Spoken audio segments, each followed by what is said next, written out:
Tokyo, my dear friends. This is Daisuke, and I hope all of you are doing very well.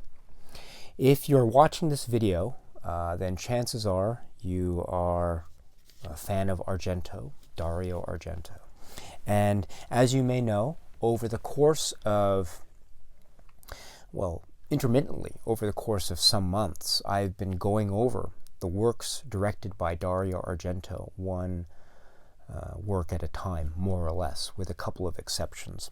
And I have reached the end of that journey. So thank you very much for joining me and for commenting along and for watching. I really appreciate it. I couldn't have done it without you. So I really want to thank you very much for your time and your patience and your comments and your criticisms and your feelings and enthusiasm about the works of Dario Argento. And yes, he is a filmmaker that is a maestro. He is a filmmaker whose filmography has some lows, but has a lot of highs. I mean that, a lot of highs. And I've seen most of his works before embarking on this YouTube journey. But this YouTube journey was also great for me as well because it allowed me to re-examine Argento's works and to see if my feelings about some of his films might have changed or how they might have stayed the same, and also how my feelings about his films might change or be affected upon seeing other works of his that I hadn't seen previously. So this was a great journey for me, and I was very fortunate to be able to do it. So I'm very grateful for the opportunity. So thank you very much. And I suppose one way for me to try to show kind of my overview or my feelings to conclude this series would be to provide a ranking. And so let me do this right now. Let me provide to you a ranking of all of the directed works by Argento that I have discussed in the course of this YouTube series. And so very briefly, before I get into the ranking in earnest, let me just say that I won't be talking about this film. So I didn't cover this in the video series because this particular DVD release does not have English subtitles and I don't understand Italian, and so therefore I wasn't able to watch this properly. So this won't be covered in my ranking. Another work that won't be covered in my ranking is the opera that he did, that he directed, right? Verdi's Macbeth. Now, this is very interesting if you haven't seen it. I'm not the biggest opera buff or opera expert, but I know Macbeth and I like Verdi. And in particular, Macbeth is very significant in the context of Argento's career, as you know.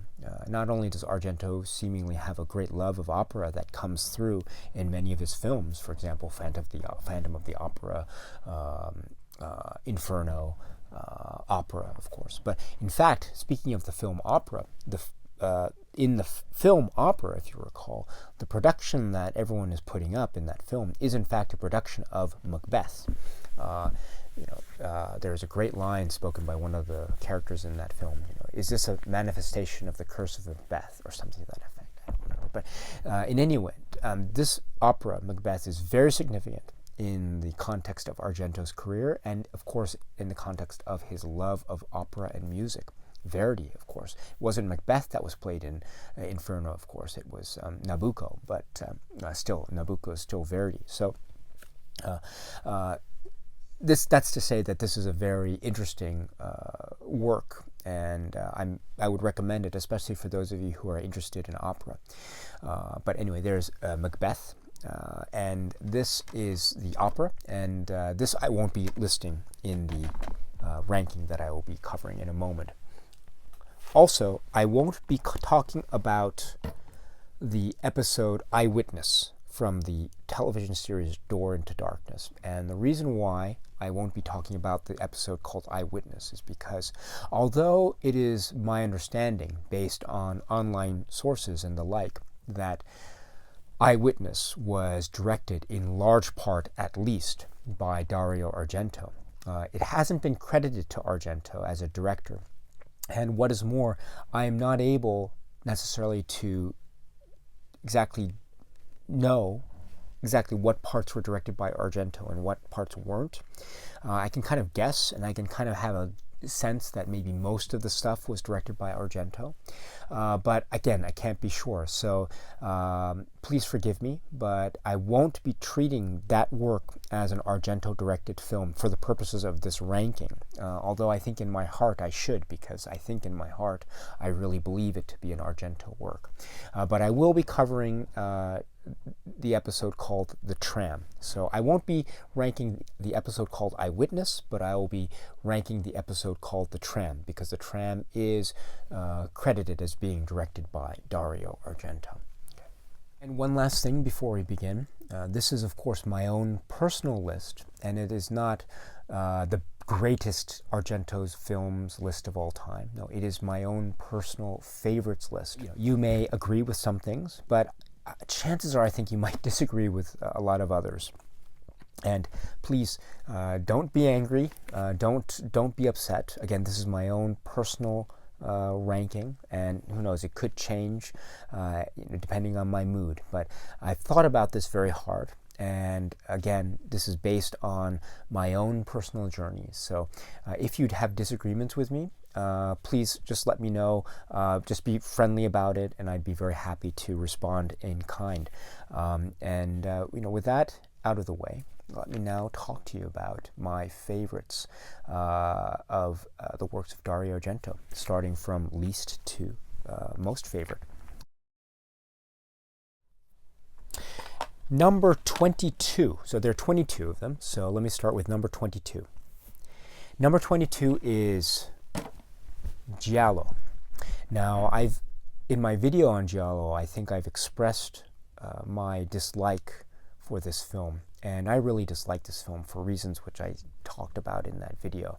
And so it's very easy for me to have this be the bottom of the list. This is by far the worst Argento film, Argento-directed film I've ever seen. And as I said in the video, I want to give Argento the benefit of the doubt, in that I want to believe that he doesn't think this is worthy of his greatness, and maybe he doesn't like it, and maybe he was basically a director for hire, and it was fact maybe the producers that had more sway over the production, the end result, than Argento himself. But regardless, as for the film itself, I don't like it at all, and therefore it is number 22, Giallo.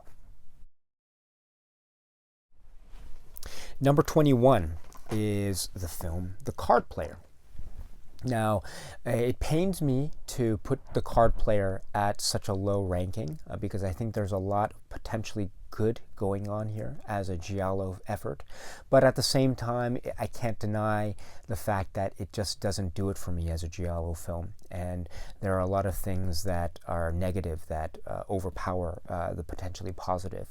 Again, that's not to say that it's all negative. There are some positive elements, but still, it is one that is ultimately a disappointing experience for me.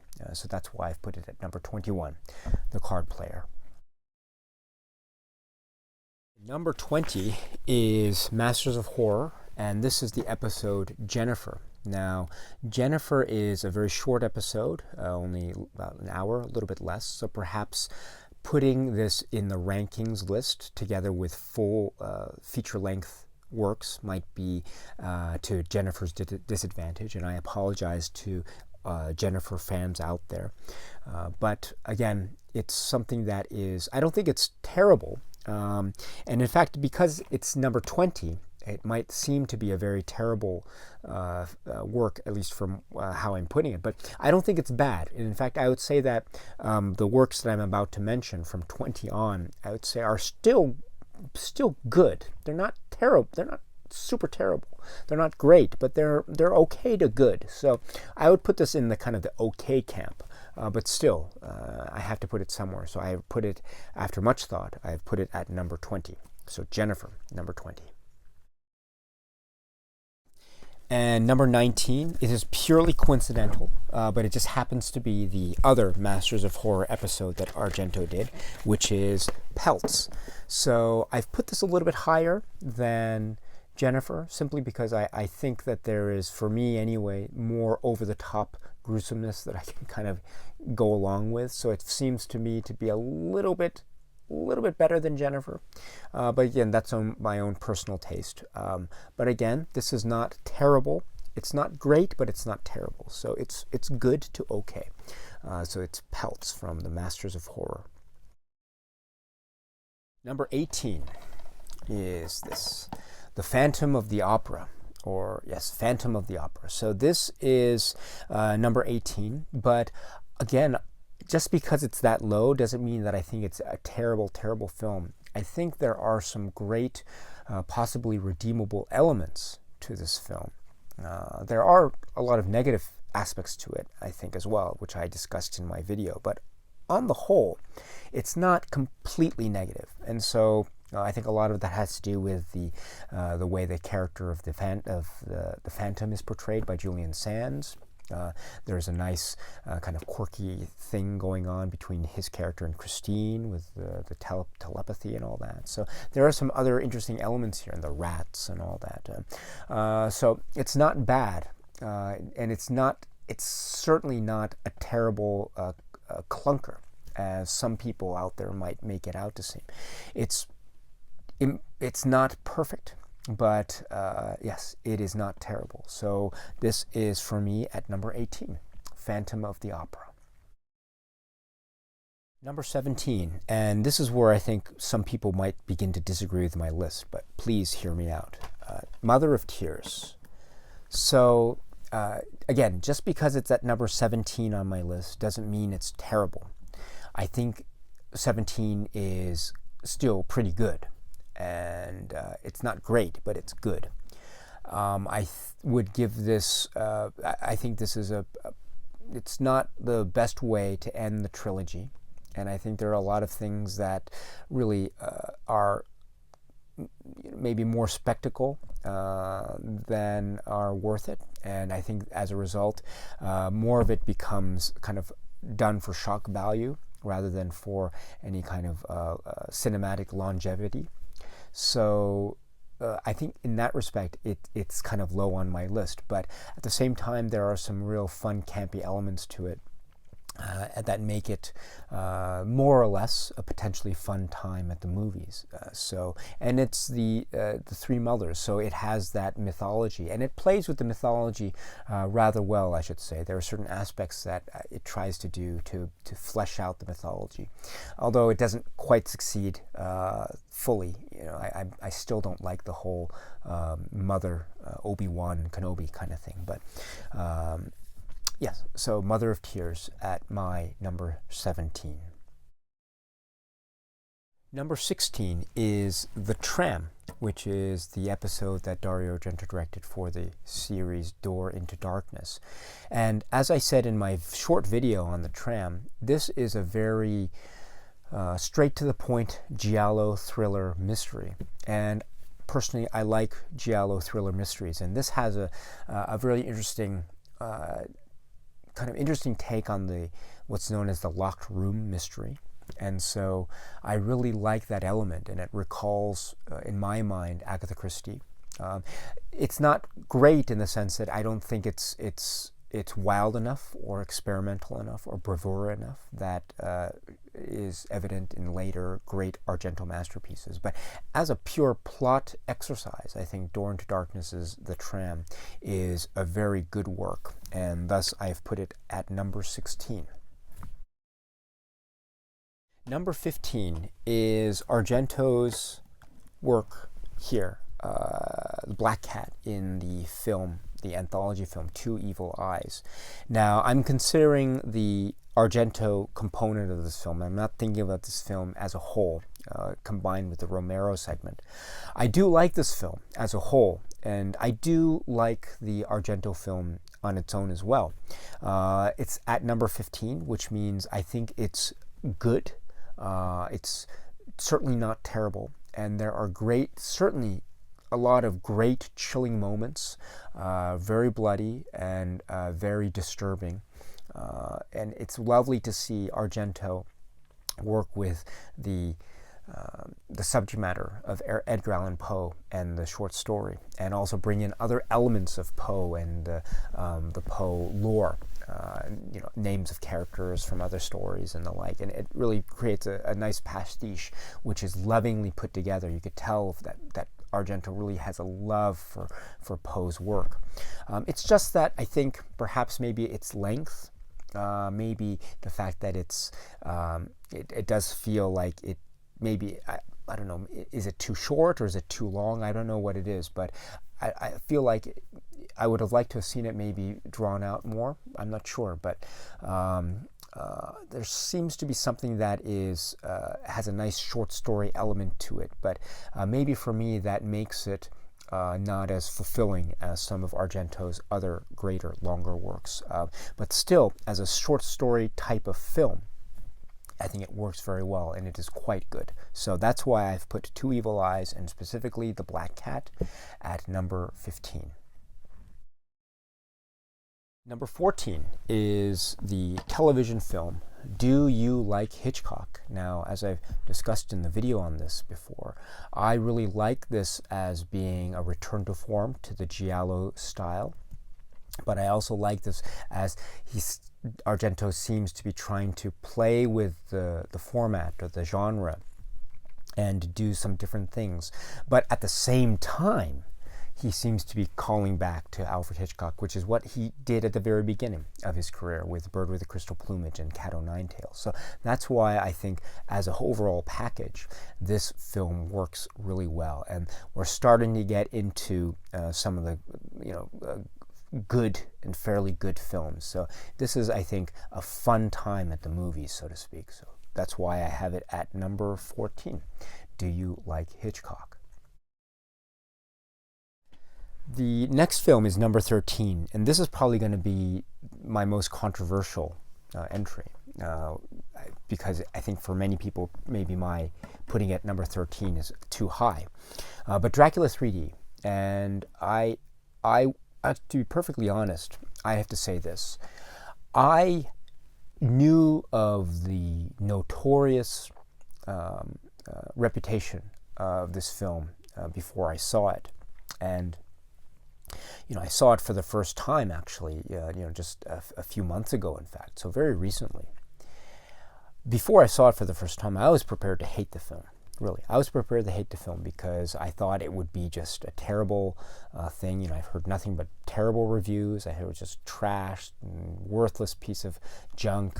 Nothing. It's not worthy of Argento's greatness. All that stuff. Okay, so you hear all that, you expect the worst, right? And I think watching the film once, I thought it wasn't that bad, actually. It wasn't scary. It wasn't a horror film, but it was funny. It was campy. And it was strange, and it was very memorable. And I think for me, I love that sort of film. I really do. I love this sort of film. I love the campiness and the laugh out loud funny humor of it. It might not necessarily all be intentional, but regardless of that, I think this is such a fun time. And I saw it again one more time just to be sure I wasn't completely bonkers. And I had even more fun. I had such a blast the second time watching it, just knowing what was going to happen. And then I watched it the third time, just to be absolutely sure. Great. I'm convinced. This is a fun time. It made me realize that, okay, Argento's greatness maybe maybe it's not what it used to be in the golden age of Argento, which is the 70s and 80s. Okay, I'll give you that, right? But what this reminded me of was this is a film that I have fun. I enjoy myself. I feel happy. I'm laughing. I'm laughing at the film, sometimes with the film, but maybe mostly at the film. But who cares? I think that's really part of it. I think that's part of the charm. And so when you're talking about a favorites list that I'm making, I'm not talking about greatest films. I'm talking about my personal favorites. And part of the meaning of the word favorite for me is something that makes me happy. And so based on that meaning, this makes me very happy. This makes me very happy to watch. And so therefore, I have no hesitation to put this high on the list at number 13, Dracula 3D. Number 12. Okay, number 12 is the film Cat o' Nine Tails. Now, Cat o' Nine Tails is, I think, a very worthy film in the Animal trilogy, and I think it is a very good film. I think it has it's a giallo film, and it's a fairly good giallo mystery, but it's even better as a film with suspense set pieces, because I think the mystery element is, while it's not terrible, it's not the best mystery I've ever seen. So I think that's what brings it a little bit down. But even so, I think we're now getting into the really good to great Argento stuff, and we're starting out now with the first, what I think to be the first great Argento film on my list, which is now number 12, The Cat o' Nine Tails.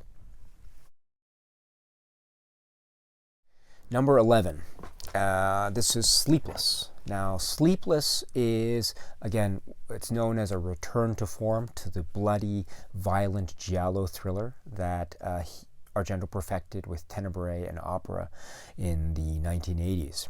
But this is in now the 2000s. There are some brilliant elements to this. I didn't mention it. I seem to recall in my video I didn't mention it. I'm just regretting not mentioning it at all. It just slipped my mind for whatever reason. But that wonderful camera work and the sweep, right? Remember in the theater, the ballet, Swan Lake, and the back before another victim is claimed by the killer.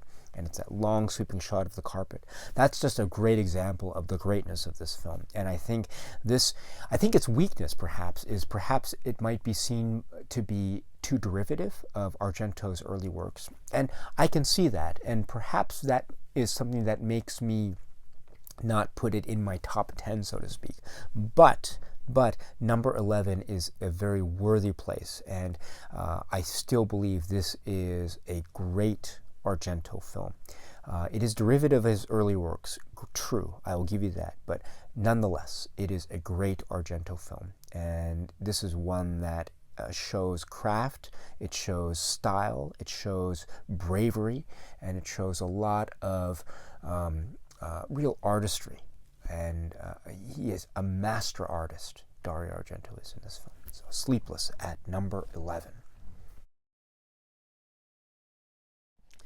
Okay, now this is the top 10. So this is my own personal favorites top 10 list of Dario Argento films. So number 10 is The Stendhal Syndrome. The Stendhal Syndrome is a film that I find so challenging and so provocative and very shocking.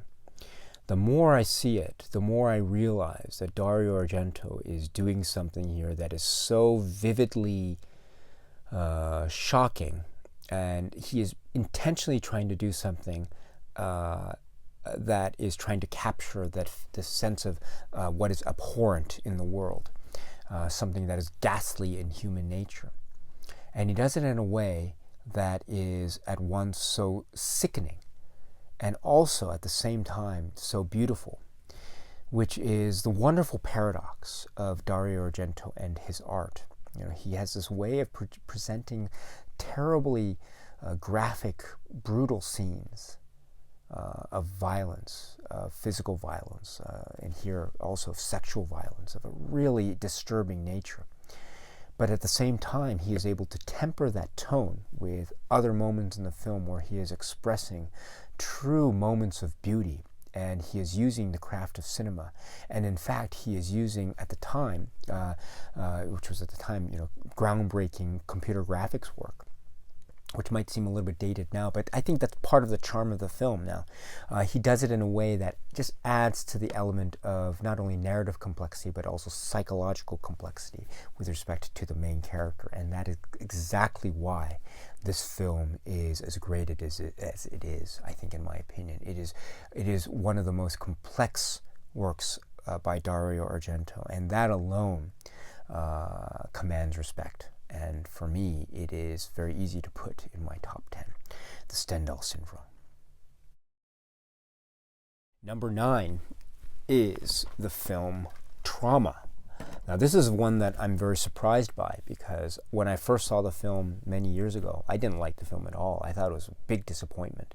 But revisiting the film sometime now, or sometime years later now, made me realize just how brilliant this film is, I think, in the context of Argento's work. It's not perfect, but it is quite good. It's quite chilling, and there are moments here that I think are at once indicative of Argento's filmography, other works, but also at the same time, and I don't want to spoil this too much, but there are some things that are that recall past works, but also just go one better than past works.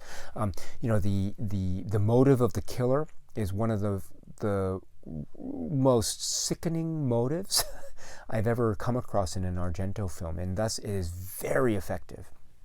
There are some moments here with some of the killings that are also very effective and very chilling.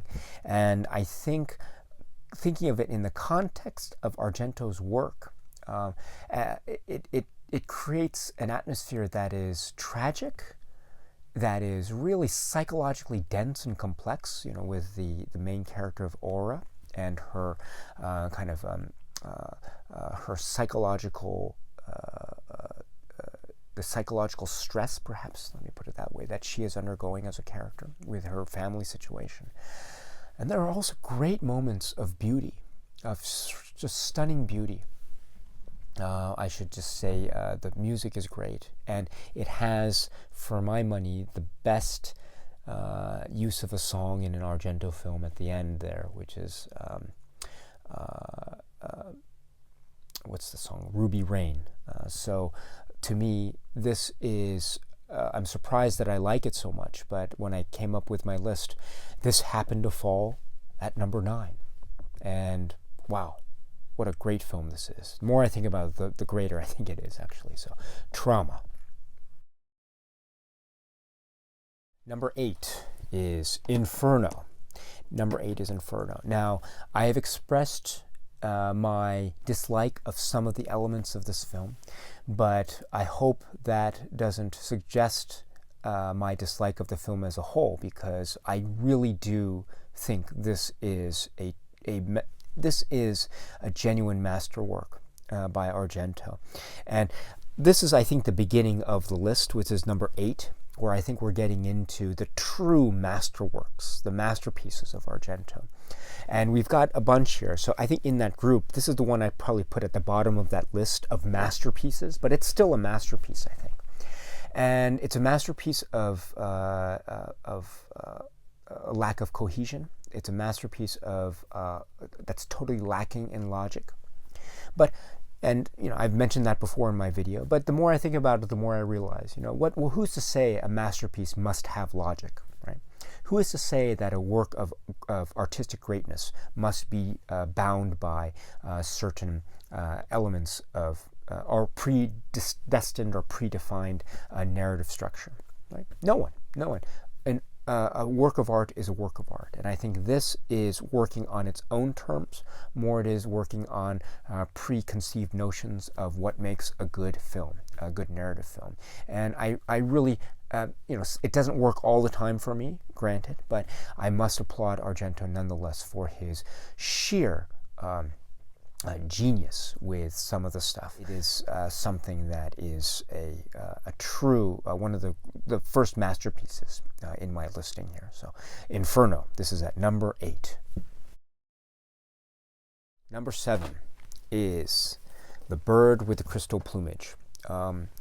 This is a genuinely effective thriller. And it is a great mystery. It is a funny mystery. It is a mystery with a lot of red herrings. The character of Sam Dalmas is so likable, and it's got great elements of clues and the assortment of clues, and it has a nice concept of the notion of art and the dangers of art, etc. All of these elements come together in a way that is just a thrilling adventure thrill ride. I don't say this, right? I don't say that, oh, it's great because it's Argento's first film. No. I really think as a film, this is a bona fide masterpiece. And yes, number 7, The Bird with the Crystal Plumage. It is a gem of a film. It's again, we're getting into more sophistication with Argento's other works, for sure. That's for sure. But there are great moments here, and they are undeniably great, and they reach the level of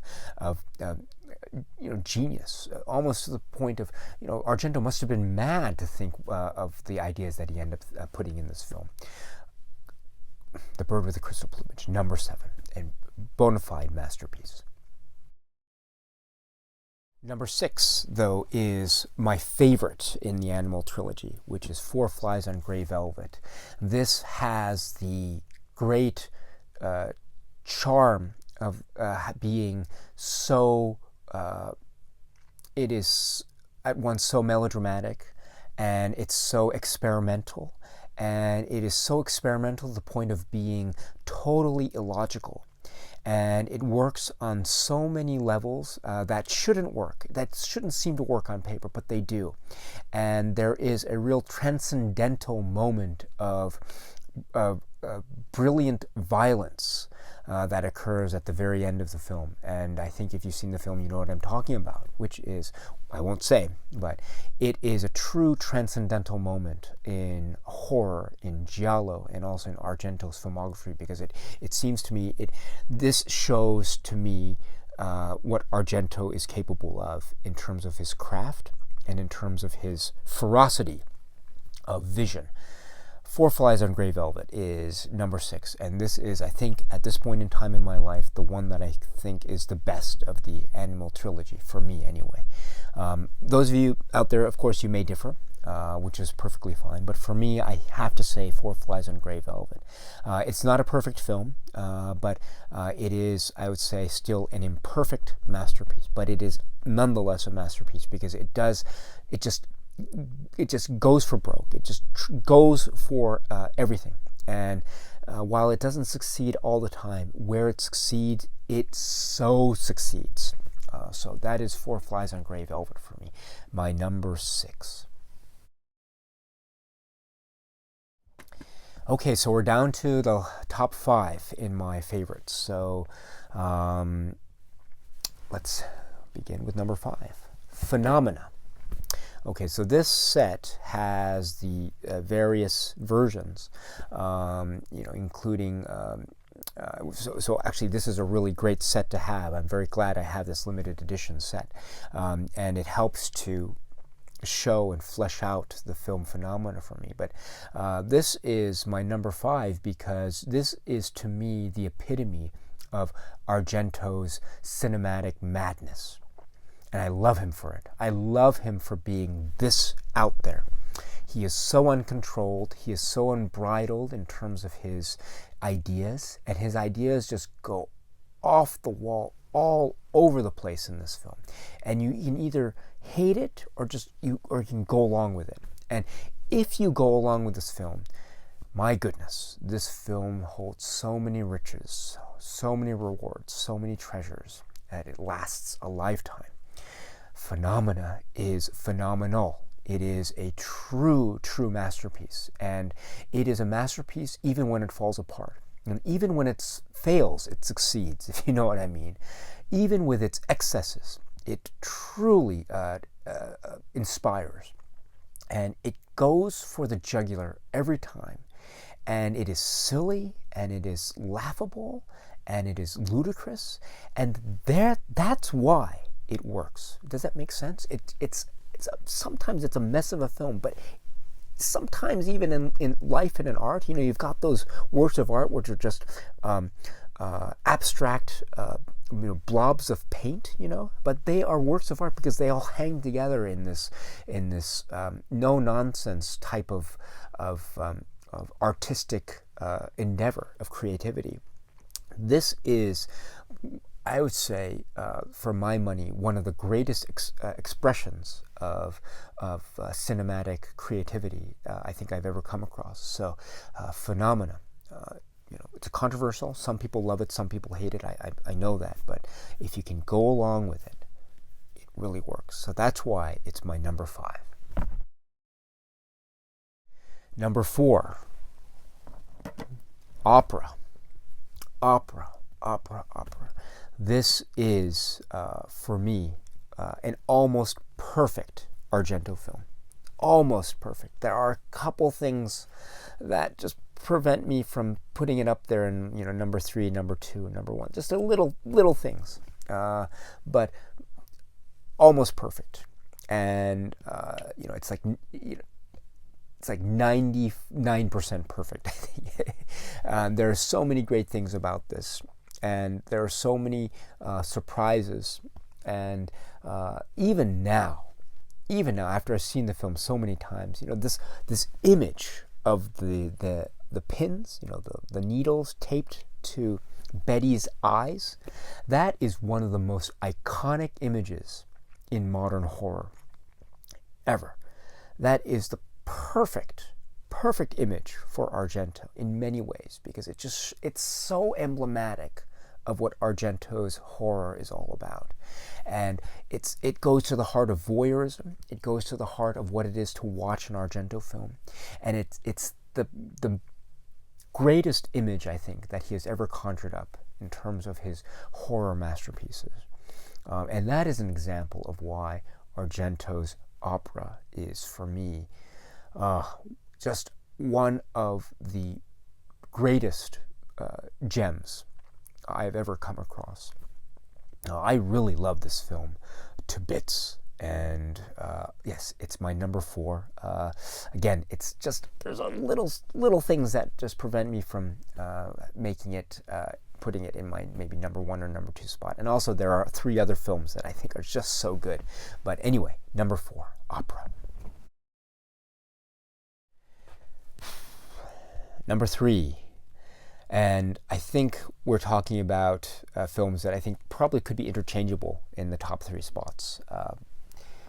Tenebrae. Tenebrae is my number 3. And this could have been my number 1 film. I was thinking about this list for months, and I was, and some days I'd have Tenebrae at number 1, and some days at number 2. And just so happens that today it's number 3. Now, why is it number 3 and not number 1? Again, it's just my mood, I suppose. I think there's just so much going on here and so much at stake, and it just builds and builds and builds, and it doesn't seem to, it builds in a way that becomes more fantastical and so zany and wild. And in fact, the final third of the film, it just explodes in madness and darkness. And so, sometimes I like that. Sometimes I like something a bit more streamlined or something a bit more fairy tale-like, and we'll get to that in a second. But that, just because it's number 3 doesn't mean that I despise the film. No, on the contrary, this is one of the greatest films to come out of modern Italian cinema. I really mean that. This is one of the greatest films in modern Italian cinema. And this should be seen by serious film students, I think. This should be studied in film studies. There are so many tricks. Argento seems to be building up the premise of cinema. At the same time, he is tearing it all down. He is saying, almost as a statement, as a bold, definitive statement, this is at once the beginning and the end of cinema. And Tenebrae shows us his absolute genius. Everything that Argento touches in this film turns to gold. This film is a work of a true maestro. Tenebrae is one of the greatest Italian films, and is certainly one of the great Italian horror films ever. One of the great horror films ever. Tenebrae, my number 3. Number 2, and again, this is one that I could have put at number 1 depending on my mood, but today it's number 2. But this is the great film, Deep Red. Deep Red is, it's considered the greatest giallo film, and there are so many giallo films out there that I don't want to make any statement now about what is the greatest giallo film ever made. But as much as I said before about how Tenebrae is one of the greatest Italian films ever made, Deep Red is one of the great Italian films. Period. This is one of the great Italian films. Period. This is a masterpiece. This is a true masterpiece. This is a work of art. This is a violent work of art. This is something that tugs and provokes you and prods you. It makes you second guess yourself, and it shocks you, and it leaves you shuddering and shivering at the end. And that is exactly what great art is supposed to do. It is supposed to lift you and bring you up and tear you down, and it's supposed to take you to places that you never thought were possible. And this does that, and it does it in a way that is both bright and dark. It is both violent and very serene and almost picturesque in its violence. And there are moments of comedy and romantic levity, and I think that adds to the overall tension of the film, because it builds up in a way that Argento basically just crushes in his hands. He just destroys it, and he does it in a way that is beautiful. This is one of the most beautiful films I have ever seen from Italian cinema, and this is a masterpiece. Deep Red. But that means that my number 1 favorite Argento film is Suspiria. I mean, what can I say about Suspiria? As much as I said Tenebrae and Deep Red are among the greatest Italian films, in my opinion, Suspiria is one of the great Italian films ever. And it should be considered not just as a horror film, but as a great masterwork of cinema. I've said it before, but the first 15 minutes of this film are probably among the greatest opening 50 minutes of a film ever. And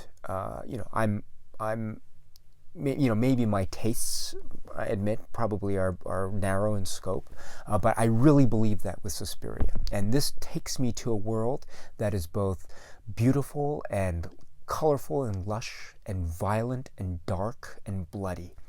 And it shows me something that is it's like a flowery fairy tale that is opening up before my very eyes as I watch it. And it brings me back to my childhood because of that. It brings me back to kind of a feeling of vulnerability and infancy. I feel like a child being scared by scary stories when I watch this film. And that, to me, is one of the fundamental great things about watching a film for me. Is not only do I feel, sometimes I like to watch a film and be, maybe, what's the phrase, for lack of a better phrase, maybe intellectually stimulated. But I really love a film that brings me back to the basics, so to speak. It makes me feel like a kid being scared all over again. And that is a fundamentally important part of my own feelings of being alive and being a human being. And I think this film reminds me of that. So it is a very fundamental feeling I get when I watch this film. So that's why I think, for me, it is my top favorite Argento film. It gives me something primal. It makes me feel something fundamentally human. And it gives me all the elements that I'm looking for in great cinema. Not just great horror cinema, although it is that as well, but great cinema.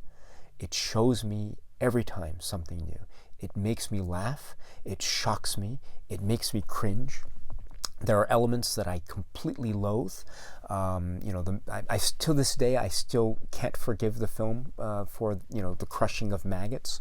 But still, all that combines to form a true cinematic masterpiece. Suspiria is a cinematic masterpiece. It could be, even with my misgivings of certain aspects of the film, it is still, I think, a more than perfect film. It is a more than perfect film. It is an example of what cinema can achieve in terms of artistic endeavor. And my goodness, Argento is the great artist, maestro. If he only made one film and that film had been Suspiria, then his name would be etched in the history books forever. My goodness. Suspiria. It's my #1 favorite film by Dario Argento.